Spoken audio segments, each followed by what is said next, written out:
Menurut Ibu Amanda sendiri gitu ya, kira-kira apakah ada pesan-pesan ataupun ada, ada kata-kata untuk generasi-generasi muda kita yang mungkin sekarang sedang mencoba menggeluti isu-isu lingkungan, Bu? Halo, sahabat Reflections with Amanda. Kita kali ini kedatangan tamu yang luar biasa, namanya Anjani Mater. Anjani adalah pelaku ekowisata dan juga salah satu pendiri dari platform Kembali Berwisata. Apa kabar Anjani? Kabar baik, Bu. Ibu apa kabar? Baik.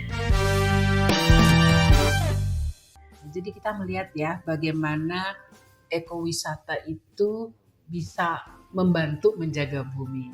Tapi sebelum kita sampai pada detail-detail yang teknis gitu ya, bisa cerita Anjani sehari-hari kegiatan yang untuk berekreasi apa kalau sedang tidak bekerja? Kalau sedang tidak bekerja, sebenarnya aku banyak menggeluti saat ini gitu ya, aku menggeluti dunia olahraga di bidang olahraga trail running. Jadi aku bukan pelari sih, aku jadi hobinya adalah berwisata ke alam, tapi dalam bentuk lari di alam.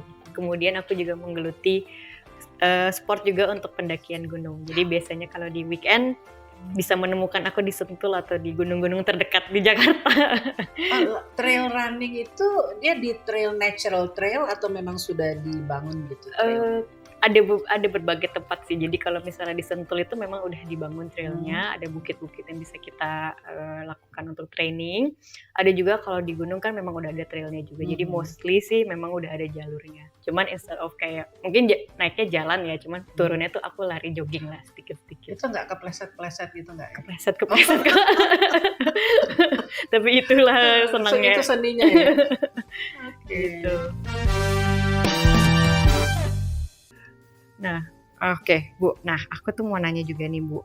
Kan Ibu Amanda nih selalu aku lihat di sosial media mengadvokasi atau mengedukasi krisis-krisis iklim, Bu. Nah, kira-kira sepanjang dari pekerjaan yang Ibu sudah lakukan di luar itu tuh hobi kecil apa sih, Bu, yang bisa membuat Ibu tuh merasa lebih tenang dan recharge gitu di luar dari kesibukan-kesibukan itu? Memang kesibukannya itu benar-benar sibuk sampai kadang-kadang betul gitu ya lupa recharge. Tapi memang salah satu yang menyenangkan kalau recharge itu adalah berwisata. Berwisata menikmati yang indah-indah. Idealnya itu dekat-dekat gitu ya. Seperti misalnya staycation di daerah yang indah gitu. Kenapa saya katakan tidak jauh-jauh supaya lebih hemat energi.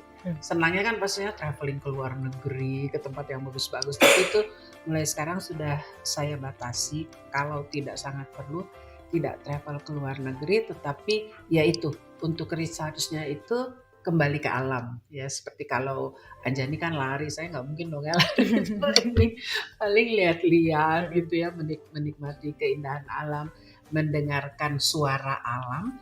Dan tidak harus selalu jauh-jauh. Di dalam kota pun, kebetulan saya tinggal di Jakarta, dalam kota pun juga ada gitu tempat-tempat yang menarik. Tapi kan sekarang alamnya kadang tidak bersahabat ya, belum lagi panas, hujan dan lain sebagainya. Ya jadinya antara lain nonton film, tapi film-filmnya tuh film-film dokumenter yang pendek-pendek gitu ya, yang juga bisa memberi pengetahuan. Saya ingin bertanya Anjani, apakah memang Anjani itu besar dalam lingkungan alam atau baru beberapa tahun terakhir ini mulai mendalami ekoturism? Oke, kalau aku memang besar itu di lingkungan yang memang sudah menjadi pelaku wisata alam gitu ya. Kebetulan papaku sudah berkecimpung di dunia pendakian juga dan dunia alam mungkin dari beliau SMP atau SMA dari kecil. Dan pendakian pertama saya itu ke Gunung Gede di umur 4 tahun. Jadi udah dibawakan dari ke Gunung Gede. Memang sudah dalam darahnya ya? Iya, dan mamaku juga kebetulan memang penggiat alam juga, pendaki juga, tapi memang kalau mama tuh lebih suka tanaman-tanaman gitu. Jadi kalau di rumahku di daerah Jakarta Selatan, itu di Mhm. Jagakarsa ya, memang daerahnya cukup masih Memang banyak hijau. pohon-pohon ya, dan tapi di rumahku khususnya itu lebih banyak lagi hijaunya, dan mama Mmm. memang suka untuk merawat tumbuhan, pohon, segala macam. Mmm. Jadi kayak dari kecil sebenarnya aku sudah lumayan teredukasi dan nyaman untuk ada di daerah Mmm. yang alam gitu ya. Jadi kalau misalnya memang kalau ke urban city atau misalnya kayak aku traveling, biasanya ke kota-kota besar aku avoid gitu. Jadi kayak aku lebih suka Mhm. yang mungkin kita bisa explore alamnya, Mmm. kemudian kita bisa mungkin trekking-trekking santai, Mhm. hiking-hiking santai gitu. Jadi memang udah dari kecil sih aku seperti itu.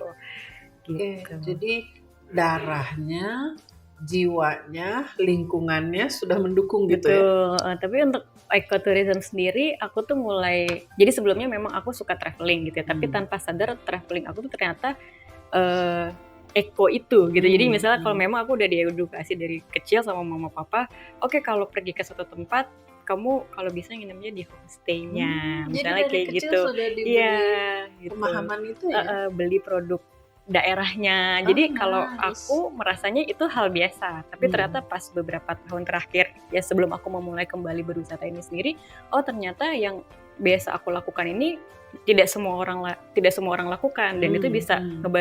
ngebantu aku juga untuk Mmm. mengedukasi orang lain Mmm. juga, gitu. Mmm. Jadi ya memang, apa namanya, mungkin terbantu juga dari keluarga dan Mmm. awareness itu sudah ada dari kecil, dan ternyata sekarang, oh bisa nih kita bantu untuk mengedukasi teman-teman yang mungkin belum tahu nih gitu Mmm. soal itu, gitu. Oke, Bu Amanda, Mmm.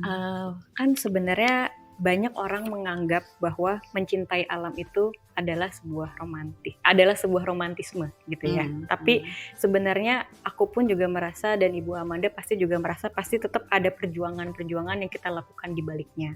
Dan menurut Ibu Amanda sendiri nih, apa sih, ada momen kecil atau mungkin ada momen paling berkesan yang membuat Ibu merasa, "Aku harus melakukan sesuatu untuk bumi"? Kebetulan untuk saya sendiri ya, kalau saya berefleksi, itu mengalir.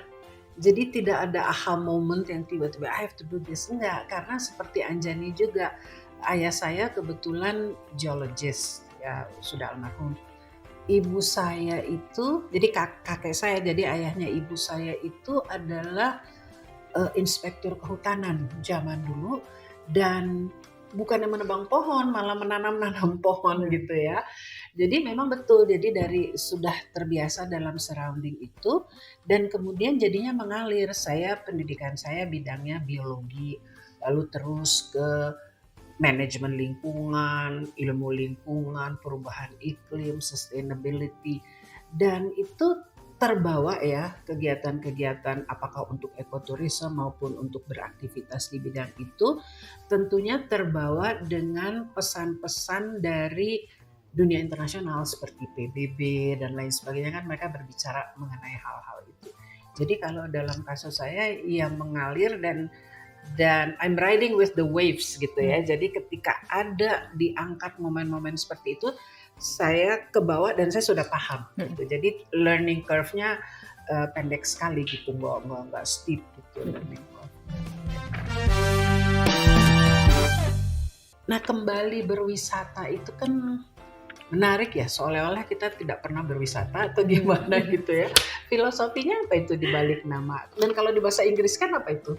Di bahasa Inggris kan kita belum berpikir untuk membahasa Inggris kan itu berarti ya? Apa ya, kembali bahasa, getting back to Iya mungkin tourism? ya, Atau return to ya nggak apa-apa, karena memang mungkin tujuannya itu iya, untuk iya, iya. di Indonesia gitu Iya, ya. betul, betul. Sebenarnya kembali berwisata tuh originally namanya bukan dari aku, jadi dari partner aku gitu Mmm. ya, yang memang menggeluti bidang, pariwisata juga bareng-bareng sama aku, dan memang kembali berwisata itu kan lahir di era pandemi ya, di Mmm. 2020 awal gitu. Dan memang untuk initiate awalnya itu kita tuh berpikir bahwa ini sebenarnya adalah sebuah slogan atau gaungan, yang Mhm. akan kita komunikasikan terus-menerus ketika Mhm. orang nantinya kembali Mmm. berwisata setelah pandemi, yang mana ini Mmm. saat ini nih sekarang gitu. Jadi Mmm. kayak kembali itu kan sifatnya bisa kembali dari masa lalu ke masa Mmm. depan gitu ya, dari kita untuk menyongsong masa depan, atau kembali berpikir kembali nih Mmm. sebelum Mmm. kita berwisata. Jadi kayak, kembali tuh kayak Oke, kamu mau berwisata, kamu kembali berpikir lagi nih. Kayak wisata apa yang kamu mau Iya, apa iya, yang kamu iya. mau lakukan gitu. Juga bisa juga frasenya kayak kembali berwisata untuk nantinya gitu ya. Hmm, Kita bisa hmm. mengedukasi orang tersebut Iya. gitu.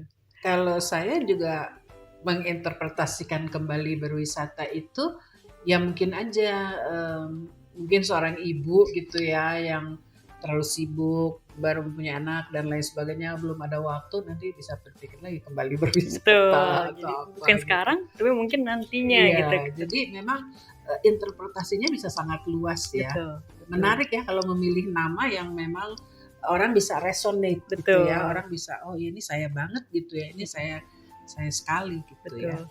Ada juga kita ciptain beberapa tagline-tagline juga sih Bu, kalau di Mhm, platform kita. Misalnya kayak kembali bercerita gitu. Jadi oke, kita biasanya apa namanya, kita ada satu section di mana kita tuh mmm, kembali bercerita ini adalah kita minta gitu teman-teman kita, mmm, komunitas-komunitas followers-followersnya kembali berwisata untuk menceritakan di daerah mereka tuh sebenarnya ada legenda apa nih gitu yang menarik mmm, gitu. mhm Di luar mhm dari mhm memang yang kita mhm udah tahu gitu. mhm Kurang mhm lebih seperti itu, dan memang kembali ini menjadi, apa ya, mhm bisa lebih luas lagi gitu cakupannya mhm, sebenarnya, seperti itu. Kembali oke. berkuliner nanti mungkin ke depannya bisa kita Iya, lihat betul roots-nya betul. kuliner gitu-gitu Betul kurang betul lebih ya, betul.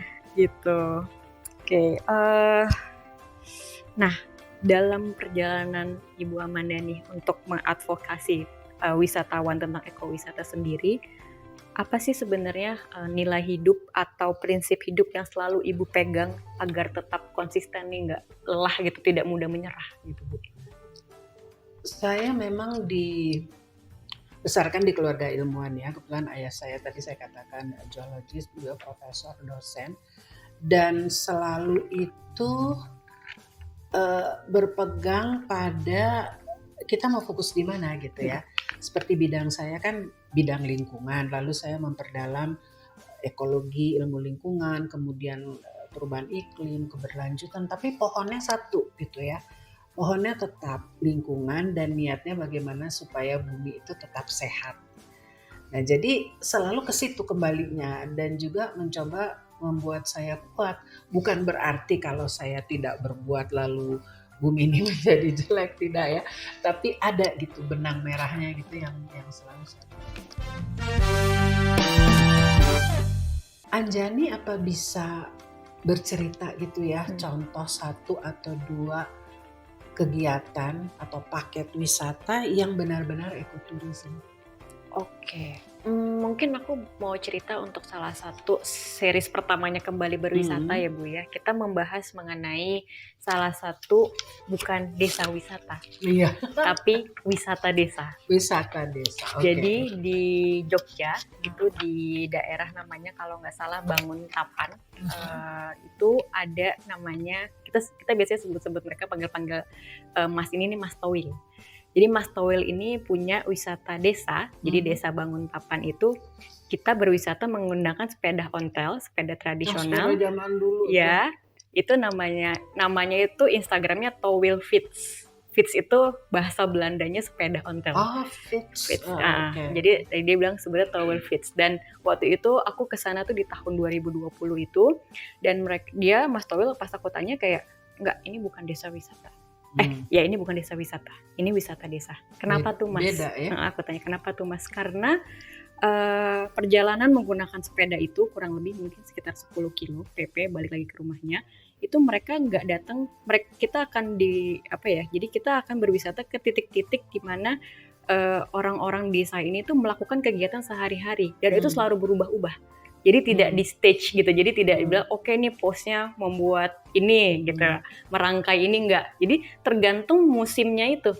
Jadi oke. lagi musim menanam padi, nanti kita akan turun dari sepeda, kita Ke akan membantu sawah, petani menanam padi. Ada oke. musimnya panen, kita akan bantu panen. Jadi tidak direkayasa gitu kegiatannya itu. Mmm, Kemudian ada juga musimnya membuat janur misalnya mmm, gitu, karena lagi ada musim tertentu mereka harus membuat janur untuk acara. mhm, Kita akan workshop kecil-kecil membuat janur. nice. Kemudian lagi ada musim misalnya membuat tempe hari itu gitu, minggu Mmm, itu tuh adalah minggu pembuatan tempe, kita akan membuat tempe. Tapi minggu depan mungkin lagi gerabah misalnya gitu. mmm, Nah itu mmm, itu semua tuh terjadi secara customize di saat mmm, saat di mana kita traveling itu. Jadi tidak direkayasa gitu kegiatan-kegiatannya, karena memang kegiatan kegiatan desa ini berubah-ubah gitu, tergantung musim, tergantung mungkin pada saat bulan puasa mereka akan menyiapkan takjil sebagainya, dan itu tuh setiap kali aku ke sana kegiatannya pasti berbeda gitu.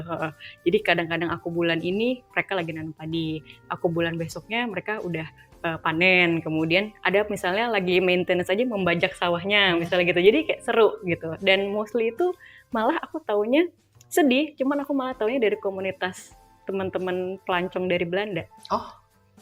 Jadi bule-bule yang biasa di sana. Waktu aku ke sana ikut 15 orang, aku Indonesia sendiri. Oh. Jadi kayak kayak gitu ya, maksudnya ya aku tahunya dari Facebook, teman-teman pelancong dari Europe gitu, dari Belanda yang biasa ke sana gitu. Jadi menurut aku kita punya konsep desa wisata itu benar gitu ya, untuk mengedukasi secara ideal desa itu seperti apa gitu ya. Tapi wisata desa juga sesuatu yang menjadi menarik gitu sebenarnya untuk dilihat gitu, bahwa sebenarnya setiap desa tuh punya kegiatan, dan itu kegiatan sehari-hari mereka yang sudah eko gitu loh Bu. Maksudnya tempenya menggunakan daun, maksudnya itu sebuah kegiatan sehari-hari mereka yang kita tidak tahu ketika kita tinggal di urban. Itu adalah sesuatu yang kita bilangnya tuh eko, kita nggak boleh pakai plastik gitu, tapi mereka juga memang tidak pakai dari awal gitu. Jadi kita harus balik lagi aja ke situ gitu. Jadi bagus ya itu, karena kehidupannya sehari-hari ya, mereka tidak usah memikirkan bisnis plannya, berusaha menarik sebanyak mungkin pelancong gitu ya, tapi ya dengan kegiatan sehari-hari sudah ekowisata dan sudah mendatangkan uang ya. Betul gitu. Dan terakhirnya kita balik lagi ke rumah Mas Towel ini, kita disuguhkan makanan khas daerah mereka yang memang seasonal juga. Jadi mungkin hari ini lagi nggak panen itu ya makanannya apa yang ada dipanen hari itu. Sekalian wisata kuliner juga ya. Betul, itu enak kok. Di mana lokasinya? Itu nama desanya Banguntapan, di dekat airport kita yang baru berarti sekarang. Nama daerahnya ya, airport baru gitu. Di mana? Airport Jogja. Oh Jogja. Baru. Oh iya Jogja International Airport ya, di dekat situ ya. Di dekat situ. Karena dulu masih agak jauh karena belum ada airportnya, sekarang udah lumayan dekat dari airport. Jadi kalau dari luar negeri wisatawannya mudah ya mampir ke situ ya. Gitu. Oke. Menurut Bu Amanda nih gitu ya, apa tantangan terbesar Bu untuk membuat industri pariwisata kita tuh benar-benar hijau, benar-benar green? Mungkin banyak pelaku usaha yang belum memikirkan bahwa sebenarnya benefitnya itu lebih besar ya kalau green tourism. Dan benefit itu kan bukan hanya dolarnya ya, tetapi juga bagaimana menjaga alamnya. Karena kalau misalnya alamnya sudah rusak, tidak ada lagi kan wisatawannya sesederhana itu ya sebenarnya. Dan mungkin yang baik itu banyak contoh-contoh seperti ini ya, misalnya Towel Fits itu, dan juga pasti banyak lokasi-lokasi lain ataupun kegiatan-kegiatan lain. Bentuk-bentuk kegiatannya itu yang saya rasa harus banyak dipromosikan. Kemungkinan tidak terlalu populer green tourism itu karena mungkin pengetahuannya ataupun berita baiknya atau cerita baiknya itu harus lebih banyak gitu. Karena biasanya kan orang begitu, kalau yang ini sukses aja aku juga mau deh ikut seperti itu. Jadi cerita sukses storiesnya itu belum banyak kalau menurut saya, baik dalam skala kecil, skala menengah ataupun skala besar gitu. Kan orang biasanya ingin meraup untung sebanyak-banyak, membangun hotel sebesar-besarnya untuk menarik pengunjung sebanyak-banyaknya gitu ya, tanpa melihat apa saja dampaknya yang di kemudian hari akan merugikan bagi industri pariwisata ini sendiri. Ya, sekarang juga banyak soal over tourism juga banyak kan mulai terjadi Bu ya. Anjani, kan kita dalam berkegiatan sama-sama ya Anjani, saya juga ikut juga tertarik dengan masalah ini, dan bahkan beberapa kali diminta oleh Sekolah Tinggi Pariwisata untuk memberikan paparan kepada dosen-dosennya gitu ya tentang green tourism ini atau ekowisata berwawasan lingkungan, bahkan juga mungkin wisata ramah iklim dan lain sebagainya. Itu sudah mulai banyak gitu ya yang meminta itu semua. Nah sekarang saya ingin bertanya pada Anjani ya, berwisata kembali itu kan terkait juga kan dengan Mhm, ekoturism ya. betul. Nah, maknanya bagi Anjani pribadi ini bagaimana gitu? Bukan hanya dalam konteks wisata tapi juga dalam konteks kehidupan. Kita kan bicara tadi kembali ke wisata kuliner atau apa, tapi kalau bagi Anjani sendiri maknanya bagaimana berwisata kembali ini? Oke. Kalau aku berarti makna dari kembali itu sendiri ya, Bu, Kembali ya, ya. terutama kata kembali itu. Kembali itu tuh sebenarnya adalah sesuatu ya maksudnya kita hidup di dunia yang semua sangat cepat nih Hmm. sekarang. Pace-nya itu kerja itu harus cepat, semuanya harus cepat, result-nya harus cepat. Dengan adanya AI sekarang gitu ya, Aduh, AI itu iya. udah semuanya tuh malah dipaksa untuk lebih cepat lagi gitu. Jadi menurut aku dengan pace yang sangat cepat ini baik di kehidupan pekerjaan ataupun personal, kembali berpikir ya, kembali itu adalah sebuah kayak mungkin kontemplasi ya, maksudnya ke diri kita lagi gitu ya. Sebelum kita decide untuk melakukan sesuatu, sebelum kita mau ya dalam konteks bepergian mungkin sebelum kita memilih untuk bepergian, sebelum kita memilih untuk pilihan-pilihan hidup, kita harus kembali memikirkan lagi. Jadi benar-benar harus di recall lagi nih di hati kita, di otak kita, dampaknya apa gitu buat diri kita. Apakah itu membuat diri kita bahagia apa yang kita lakukan gitu, apakah membuat dampak yang baik bagi orang-orang sekitar kita gitu, apakah yang kita lakukan ini memberikan I don't know mungkin kayak kebahagiaan buat orang sekitar dan diri kita sendiri gitu. Maksudnya itu semua yang kadang-kadang kita lupa untuk pikirkan dengan dunia yang pace-nya cepet ini gitu loh Bu. Jadi kayak menurut aku kembali itu sendiri adalah momen untuk kita men-reflect lagi gitu apa yang kita mungkin keputusan-keputusan yang akan kita buat gitu ya, apakah ini memang benar untuk kita, karena biasanya yang kita mau belum tentu yang kita butuhkan juga. Jadi kayak memang kita harus berpikir seperti itu, dan kadang kita tidak punya waktu untuk berpikir seperti itu, dan dengan kata kembali itu sedikit memelankan pace aku gitu ya ketika aku mau melakukan suatu keputusan, mungkin keputusan besar dalam hidup, ya kita coba step back dulu nih, kita cek dulu apakah ini baik buat aku dan sebagainya gitu. Ya itu filosofi yang baik ya, yang bisa diterapkan untuk berbagai hal ya, bukan hanya untuk ekowisata, banyak lagi hal-hal yang bisa kita terapkan kata kembali itu ya. Betul. Menurut Ibu Amanda sendiri gitu ya, kira-kira apakah ada pesan-pesan ataupun ada ada kata-kata untuk generasi-generasi muda kita yang mungkin sekarang sedang mencoba menggeluti isu-isu lingkungan, Bu? Yang kalau diri saya ya, mudah-mudahan juga teman-teman bisa menerimanya juga, open heart, open mind gitu ya. Kita harus bisa menerima, juga pikiran kita harus bisa lebih terbuka untuk hal-hal yang baru. Oke, kalau misalnya lingkungan dilihat gitu ya, apa sih yang menarik, karena kan banyak sekali ya yang menarik ya. Kita mencoba dan kadang-kadang berani aja gitu, keep trying gitu. Sesuatu yang menjadi perhatian atau yang menarik dicoba saja. Dan menariknya untuk masalah lingkungan ini ya, untuk berbuat, kalau misalnya jadi dokter, saya kan nggak bisa praktik jadi dokter. Ada insinyur, saya tidak bisa praktik menjadi insinyur. Tapi mereka semua bisa berbuat kan untuk lingkungan hidup. Menariknya itu di situ. Siapapun juga bisa berbuat dalam mempelajari maupun menyikapi masalah-masalah lingkungan. Siapapun bisa berkontribusi ya Bu bisa ya. berkontribusi. Di organisasi kami namanya Climate Reality Indonesia, pegiatnya itu di seluruh dunia ya, rentang usianya itu antara 12 sampai 87 tahun. Iya, paling tua 87 tahun. 87 tahun juga masih berbuat. Makanya saya sampai sekarang masih semangat gitu, meskipun ada yang tanya, kok ibu masih aktif ya? Loh, karena memang semua bisa berbuat gitu.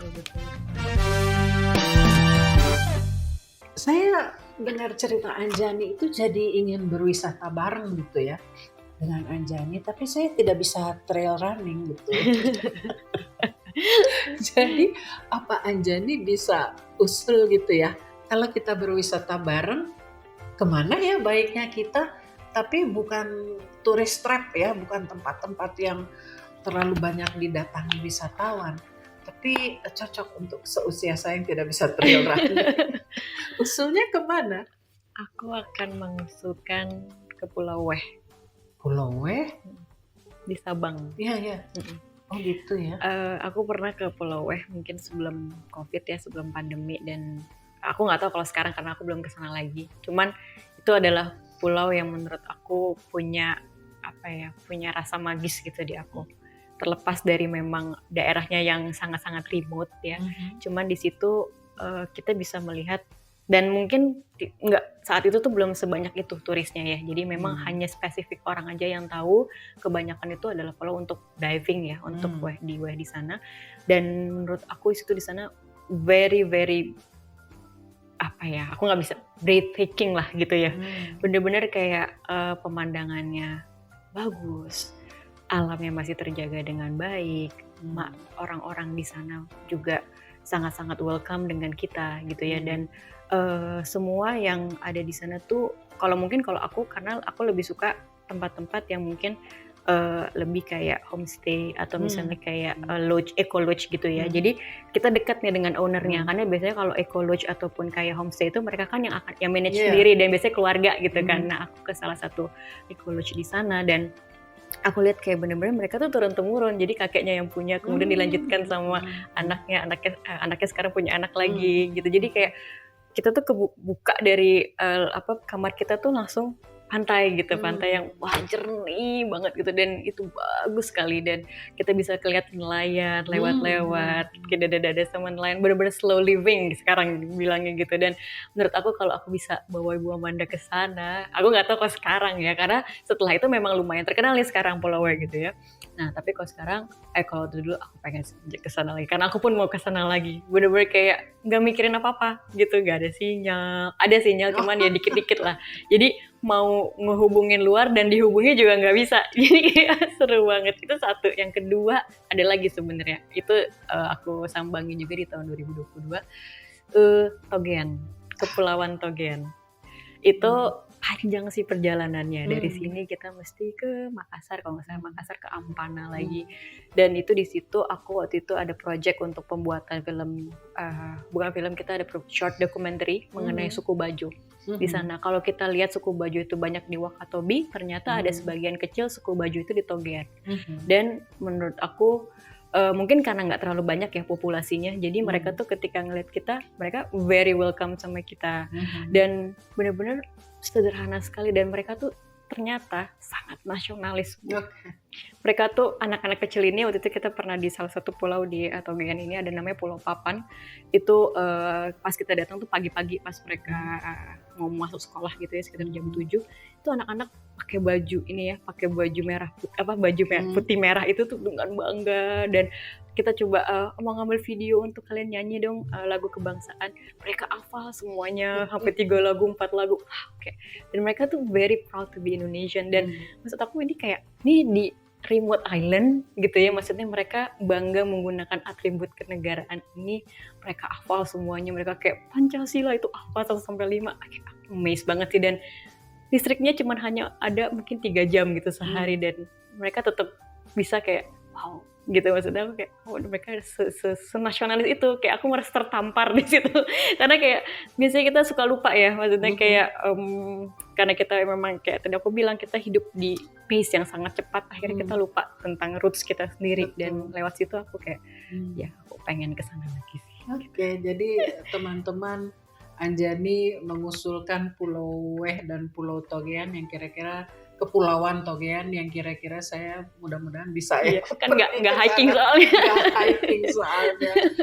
Terima kasih Anjani, luar biasa sekali informasinya. Mudah-mudahan teman-teman bisa terinspirasi oleh apa yang Anjani lakukan, mengembangkan, mendorong ekoturism.